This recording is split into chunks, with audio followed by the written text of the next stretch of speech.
மாநில கட்சிகள் மாத்திரம் தான் 75 ஆண்டுகளாக இந்த நிலவட்டார். ஏதோ ஒரு வகையில் அந்த கட்சிகள் இன்னும் ஆட்சியில் இருக்கிறது, செல்வாக்கில் இருக்கிறது.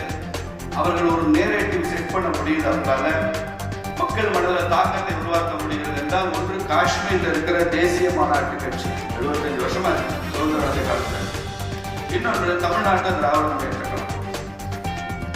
அவங்களுக்கு ஏதோ ஒரு வகையில உயிர் இருந்து கொண்டே இருக்கத்தான் செய்யும்.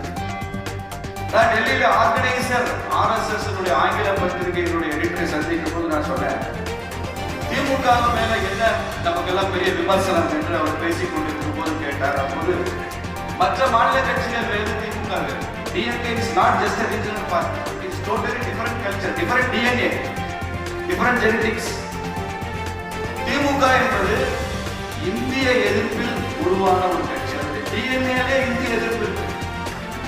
அவரால் அந்த தேசத்தை, தேச ஒருமைப்பாட்டை, தேசியத்தை நிபந்தனை ஏற்றுக்கொள்ள முடியாத கட்சி திமுக.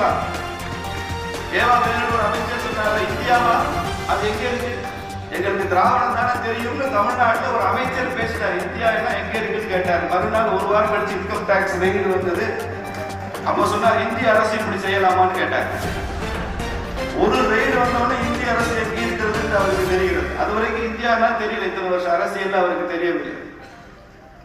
இந்திய எதிர்ப்பு அவர்கள் ரத்தத்தில் ஊறி போயிருக்கு. இந்தியாவுக்கு சுதந்திரம் வேண்டாம் என்று சொன்னவர்கள் அந்த கட்சியினுடைய முன்னோர்கள், அப்படியே கொடுத்தாலும் எங்களுக்கு திராவிடஸ்தான் என்று தனியாக இருக்க வேண்டும் என்று முழங்கியவர்கள், நம்ம நாட்டுக்கு 1947 ஆகஸ்ட் 15 சுதந்திரம் வந்த போது விடுதலை நாளை துக்க தினமாக, கருப்பு தினமாக கொண்டாட வேண்டும் என்று சொன்னவர்கள், இப்படி இந்த தேசத்திற்கு எதிராக சிந்திக்கிற மரபு, பழக்கம், DNA அந்த கட்சியில் இருக்கு.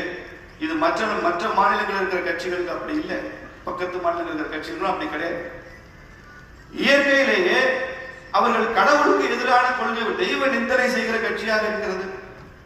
ஈவேரா சேலத்தில் ராமர் சிலை எப்படியெல்லாம் ராமர் படத்தை அவமானப்படுத்தினார் என்பது தெரியும். ஐயா வீரமணி அவர்கள் கூட ஒரு முறை குறிப்பிட்டார், நாங்கள் ராமனுக்கு செருப்பு மாலை அணிந்த பிறகு திமுக மறுபடியும் ஆட்சிக்கு வந்தது அப்படின்னு சொன்னார். அப்படி இல்லைங்க, நீங்க ராமருக்கு செருப்பு மாலை போட்டதுக்கு அப்புறம் தான் தமிழ்நாட்டில் ராமச்சந்திரன் ஒருத்தர் முதலமைச்சரான MP ராமச்சந்திரன்.